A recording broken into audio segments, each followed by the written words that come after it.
Hola, hoy es viernes 20 de marzo. No pude grabar la clase antes, estuve muy ocupada. Si Dios quiere, ustedes ven ahí la imagen de Jerusalén. Si Dios quiere, la próxima va a ser desde allá. Si Dios quiere, viajamos el sábado, vamos por un mes a pasar Pesaj a Israel, a pesar de todo. Así que bueno, aquí va la clase del día de hoy, que va a ser sobre Parashat Vayikra. Lo que les puedo decir es que cuando abrimos el libro de Baikra, entramos en una parte de la Torá que a muchas personas les resulta al principio muy lejana y pesada, porque venimos de terminar el Sefer Shemot, un libro que está llena de historia y milagros. Vimos la esclavitud de Egipto, vimos la salida de Egipto, vimos el cruce del mar, cuando cae el maná del cielo, vimos la entrega de la Torá, Matán Torá, el becerro de oro, la construcción del Mishkan y finalmente ese momento maravilloso en cuando baja la nube divina con la Shejinah de Hashem y cubre todo el Mishkan y la gloria de Hashem llena todo el Mishkan. Pero ahí justamente pasa algo muy llamativo. Y ahí es donde empieza nuestro nuevo libro, el tercer libro de la Torá, que se llama Vaikra, por la para allá con la que empieza, que Hashem le dice a Moshe, Vaikra el Moshe. Y Hashem llamó a Moshe. Y esto nos da una enseñanza muy grande, porque Hashem no solo le habló a Moshe, sino que usó la palabra Vaikra, que es una palabra en hebreo, es una palabra de cariño, un llamado. Antes de cada comunicación divina, Hashem siempre mandó un llamado previo, como una invitación. Es como un papá que lo llama a su hijo. O sea, que el comienzo mismo de este libro nos enseña que Hashem no busca solamente obediencia ciega, sino que busca una relación, un vínculo con nosotros. Y hay otro detalle muy famoso de esta para allá. La palabra Vaikra está escrita en el Sefer Torah con una letra Aleph pequeña, diferente al resto. ¿Por qué? Porque Moshe, por su humildad, no quería escribir una palabra que expresara tanto afecto especial de Hashem con él. Entonces escribió la Aleph pequeña. Y esa Aleph pequeñita resume la grandeza de Moshe, porque cuanto más grande era, más humilde se sentía. Y aquí también hay algo muy personal para cada una de nosotras. Hashem también nos llama a nosotras. Cada una tiene una misión, una responsabilidad, que puede ser una responsabilidad inesperada, una dificultad que nos obliga a crecer o una intuición, una voz interior que nos dice, tenés que dar un paso más. La Torá nos está diciendo desde el primer versículo de este libro, no estamos acá por casualidad. Cada alma tiene un llamado. Además, esta para allá introduce el mundo de los korbanot, las ofrendas del Mishkan, que después iban a ser las ofrendas del Beit HaMikdash. Y aunque el tema parece técnico o muy lejano, todo el tema de los sacrificios, en realidad es profundamente espiritual y lo vamos a desarrollar después. La palabra corbán viene de la palabra de la raíz karov, que significa cerca, acercarse. O sea, no estamos hablando simplemente de sacrificios lejanos, sino que estamos hablando de una manera especial de acercarnos a Hashem. Él no necesita animales, él no necesita harina, no necesita incienso. Nunca se trató de alimentar a Hashem ni de darle algo que le faltara a él con todos los sacrificios. Los korbanot fueron, no, los sacrificios fueron las ofrendas, más que sacrificios, las ofrendas fueron instituidas por Hashem para que la persona reconozca sus propios errores, refine su propio interior y se acerque espiritualmente a Hashem. Durante los 7 días de la inauguración del Mishkan, Moshe incluso actuó temporariamente como Cohen Agadol para enseñarle a Aarón y a sus hijos cómo era todo el servicio. Hashem hizo un milagro para que todo el pueblo pudiera presenciar esa inauguración que se hizo adentro del atrio. Obviamente no entraban, pero Hashem hizo un milagro para que todos lo pudieran presenciar. Y es decir, el comienzo de Vaikra no es un detalle menor. Es el inicio formal de una nueva etapa de la relación entre Hashem e Israel. Ya no es solo la revelación que viene desde el cielo, sino que es el servicio humano, disciplinado, desde abajo hacia arriba. Ahora sí, vamos a entrar alía por alía. En la primera alía vemos que el tema se introduce, que es el tema central de toda la parashá, que son los korbanot, como dije antes, que son las ofrendas. Pero ¿por qué un Dios amoroso ordenaría una práctica aparentemente tan bárbara como sacrificar un animal? Y después de haber transcurrido más de 2000 años desde el último sacrificio que se hizo, ¿qué pueden enseñarnos estas leyes hoy? La Torah dice, cuando una persona traiga de ustedes una ofrenda para Hashem, y acá hay una palabra muy importante, cada uno de ustedes dice que traiga de ustedes, la palabra en hebreo es mikem, de ustedes. El versículo podría haber dicho simplemente cuando una persona traiga una ofrenda, pero agrega de ustedes, para enseñarnos que el verdadero corbán, la verdadera ofrenda, no es solamente lo que se pone sobre el altar, el aceite, el animal, no importa, la harina. El verdadero corbán es que la persona trae algo de sí misma. ¿Qué significa ofrecerse a uno mismo? En un nivel simple significa sacrificar tus propios recursos materiales. En ese momento, en la época del templo, una vaca tenía un valor y una utilidad similares a lo que hoy sería un auto, un automóvil. Imagínate entonces donar tu auto a una causa importante. Eso es un sacrificio personal que demuestra verdadera devoción. En un nivel más profundo, quien trae un sacrificio o una ofrenda debe sentir como si él mismo estuviera siendo ofrecido sobre el altar. El animal o la ofrenda material son la expresión externa, pero el verdadero movimiento tiene que pasar por adentro. La persona trae su corazón, su arrepentimiento, su anhelo de acercarse. Por eso el corbán es una herramienta de acercamiento, no es un ritual vacío. Pero, ¿por qué Dios querría que nos sacrifiquemos, aunque sea simbólica o metafóricamente? El verdadero propósito del sacrificio no es destruir lo físico, sino acercarlo a lo divino, es elevar lo material hacia lo divino. A través del sacrificio, un animal que representa el mundo físico se convierte en el mismo medio mediante el cual nos conectamos con lo espiritual. Tal vez te preguntes por qué el destino del animal está en todo esto. ¿No es injusto o cruel? Me estoy imaginando a una de ustedes haciéndome estas preguntas. ¿Por qué el pobrecito el animal? ¿Por qué sacrificar a una criatura inocente para nuestra evolución espiritual? Y para responder esta pregunta, déjame presentarte una elección. Si vos fueras un animal, ¿cómo querrías vivir tu vida? Considera estas posibilidades. Podrías vivir y morir en la naturaleza, sosteniendo el ecosistema, pero sin influir en nada del más allá. O, con diferentes variantes, la forma más elevada, podrías facilitar directamente la conexión entre la humanidad y Dios, es decir, convertirte en un sacrificio para que la humanidad se pueda conectar con Dios. Creo que la elección es evidente, cada uno elige ayudar a otro. La tradición cuenta que en la época del templo los animales inclusive se alineaban para ser sacrificados. Querían ellos mismos ser parte de todo esto.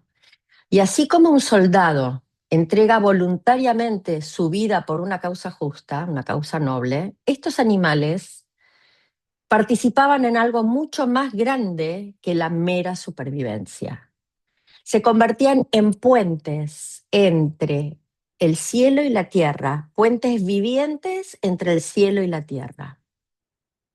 El primer corbán que aparece en esta parashá se llama corbán olá, que es la ofrenda completamente consumida por el fuego. No se come nada de ella y el nombre olá viene de la idea de ascender, subir. El humo sube y junto con el humo del animal que se quema, simbólicamente sube la persona.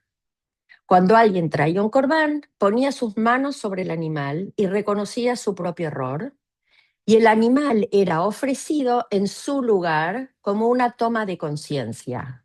Yo necesito cambiar algo en mí, debe transformarse. Y cuando la persona apoyaba las manos sobre el animal, tenía que reflexionar seriamente. Era un momento de mucha introspección. La ola representa momentos de entrega total, momentos en los que una persona necesita elevarse por completo y reconectarse profundamente con Hashem. El fuego del altar representa el fuego del alma. Hay épocas en las que una persona funciona en automático. Uno puede hacer mitzvot, rezar, cumplir, pero sin fuego interior. Lo hace en automático como ritual, exactamente. La ola nos recuerda que no alcanza con el acto exterior. Hace falta reavivar la llama. Y esto para nosotras es muy actual, porque aunque hoy no tenemos Mishkan ni altar, ni el Beit HaMikdash, sí tenemos algo que a veces necesita ser reencendido, que es nuestro corazón. A veces una mujer vive dando, haciendo, sosteniendo, organizando, resolviendo, y sin darse cuenta entra en un modo automático. Esta Lía viene a decirnos, no pierdas el fuego, no pierdas tu conexión, no pierdas esa parte interior que también necesita subir y elevarse. La segunda Lía sigue con los detalles de los korbanot y nos presenta un nuevo corbán que es el corbán minjá, que es la ofrenda de harina, aceite o incienso. Acá ya no se trata de un animal, es algo mucho más humilde. Generalmente esta ofrenda la traían las personas pobres, que no podían costear un animal. Y sin embargo, la Torá le da una importancia enorme.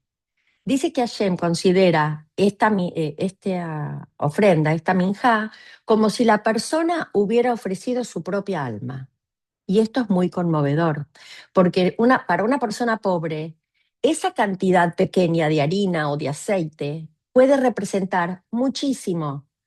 Para un rico traer un animal tal vez no representaba tanto esfuerzo, pero para un pobre, un pequeño puñado de harina podía ser un verdadero sacrificio. Y acá aparece una de las enseñanzas más lindas de toda la parashá, que es Hashem no mide las cosas por tamaño externo. Hashem mira el corazón, la intención, el esfuerzo, lo que le costó a esa persona dar lo que dio. En el judaísmo, una acción pequeña hecha con verdad puede tener más valor que una acción grande hecha sin alma. Y qué importante es esto para la vida cotidiana, porque muchas veces uno piensa que para servir a Hashem hay que hacer cosas enormes, majestuosas y espectaculares, pero no siempre es así. A veces lo más grande son las cosas más pequeñas, más simples. Una palabra amable dicha en el momento justo, una ayuda dada con discreción, un rato de paciencia cuando uno está cansada, una tefila sincera dicha desde el fondo del corazón. La minja nos enseña a no despreciar lo simple, a no pensar esto es poquito.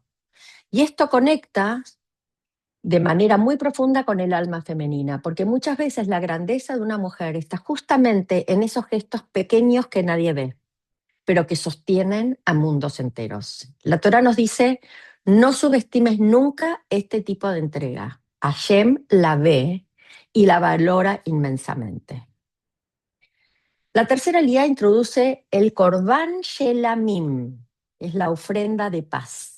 A diferencia de la Olá, que se quemaba completamente, el Shelamim se quemaba, pero se repartía. Una parte iba al altar, una parte a los Kohanim y una parte la comía la persona que la traía como ofrenda y la comía con su familia. Era en cierto sentido una comida sagrada compartida. El nombre Shelamim viene de la palabra shalom, paz, armonía. Este corbán representa un estado de equilibrio espiritual. No necesariamente se trae por un pecado. Puede ser una expresión de gratitud, como una especie de comida festiva en presencia de Hashem. Y eso transmite una idea hermosa, que es la conexión con Hashem, también pasa por la alegría, por la gratitud, por compartir.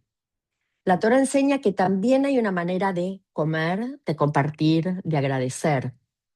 Eso también es servicio a Hashem. Y para nosotras esto es muy importante porque muchas veces el hogar gira alrededor de ese espacio de shalom que nosotras creamos. El Shelamim nos enseña que la paz del hogar, la armonía familiar y la alegría compartida también son formas altísimas de espiritualidad. La cuarta liá empieza a hablar de un tema central, el Korban Hatat, la ofrenda por un error cometido sin intención. La Torah le dedica mucho tiempo, mucho espacio a estos pecados involuntarios. A simple vista uno podría decir, si fue sin querer, entonces no debería ocupar tanto lugar en la Torah, pero justamente ahí está la enseñanza importante. Muchas veces el problema no es la mala intención, sino la falta de conciencia. La persona no quiso hacer algo malo, pero tampoco estaba lo suficientemente atenta o conectada espiritualmente. Y por eso cometió el pecado. La Torah entiende algo muy humano. Muchísimos errores no nacen de la maldad, sino de la desconexión, de actuar sin pensar, de actuar en automático. Y el Corbán obligaba a la persona a detenerse, a reflexionar y asumir la responsabilidad.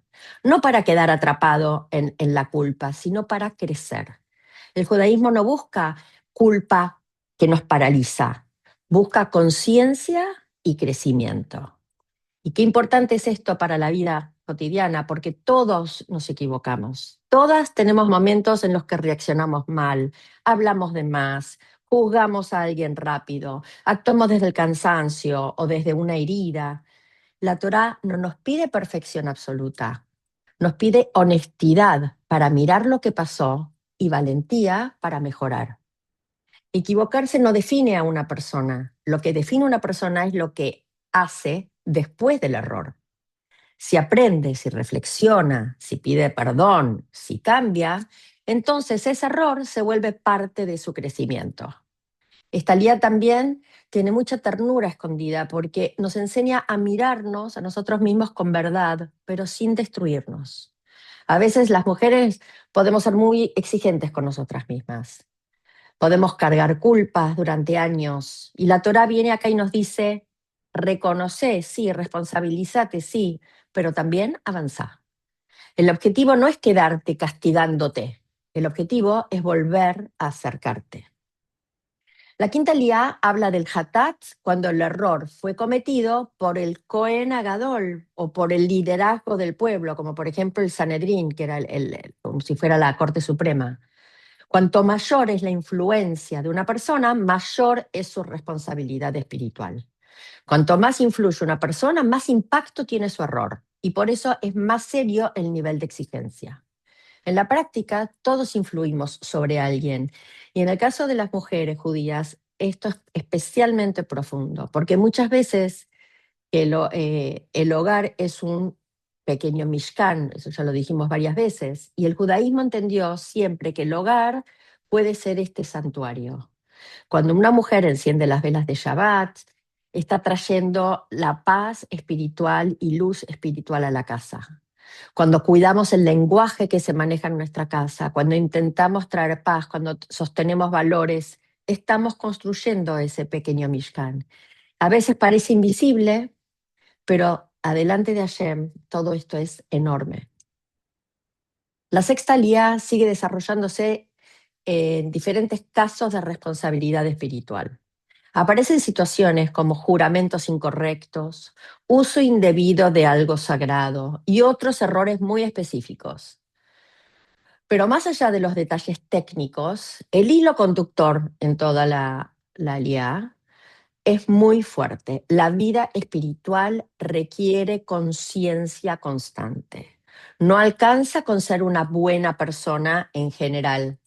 La Torá nos entrena para vivir atentos, cuidadosos. Y estos casos nos enseñan que hasta cosas que parecen pequeñas tienen mucho impacto espiritual. cómo hablamos, cómo usamos lo que Hashem nos dio, cómo tratamos a los otros. El judaísmo valora muchísimo la conciencia de lo cotidiano. Y esto es muy actual, porque la mayor parte de nuestra vida está formada por pequeñas acciones repetidas. El tono con el que respondemos, la paciencia o no con la que tratamos a los demás, la manera en que miramos y consideramos lo que tenemos, la forma en que usamos el tiempo, la responsabilidad con la que actuamos cuando nadie nos ve. La Torah nos enseña preguntándonos no solo qué tengo ganas de hacer, sino también qué es lo correcto. Esa conciencia transforma la vida diaria en una vida espiritual. La última aliyá introduce el Corbán Asham, otra ofrenda vinculada a cierto tipo de errores o culpas o transgresiones específicas, incluso en situaciones cuando uno duda. No siempre la persona está completamente segura de haber pecado, pero hay una sensación interna de que algo no estuvo del todo bien. Y esto es muy profundo porque la Torá no solo se ocupa de los errores claros y evidentes, sino también de esos lugares que son más sutiles, donde sentimos que podríamos haber actuado mejor. Eso ya nos enseña algo muy fino sobre la vida espiritual. No se trata solo de blanco o negro o de bien o mal en forma absoluta. Hay una zona intermedia, una zona gris donde vive la conciencia.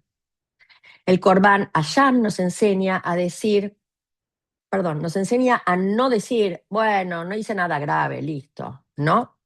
Nos enseña a desarrollar una sensibilidad más honesta con nosotras mismas, porque el crecimiento espiritual no pasa solo por corregir grandes errores, sino también para afinar el alma en los detalles.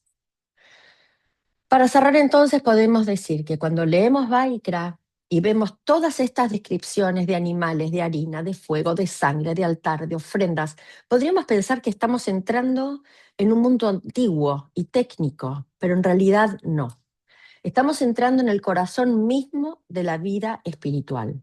Estamos aprendiendo que la cercanía a Hashem hay que cultivarla. En tiempos del Mishkan y del Beit HaMikdash, esa cercanía se expresaba a través de los korbanot, de las ofrendas.